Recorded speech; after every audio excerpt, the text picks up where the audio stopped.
I think there was a real effort to suppress all of that old world ethnic Jewishness to the extreme, to the point where they moved to neighborhoods that weren't considered distinctly Jewish.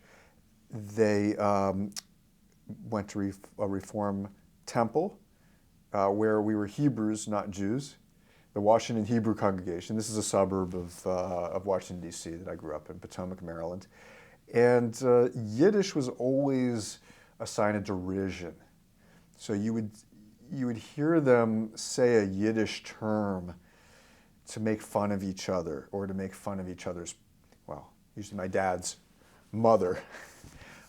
It was signaled to us that this represented backwardness, and it was something to really kind of hold up as an object of ridicule and to differentiate ourselves from.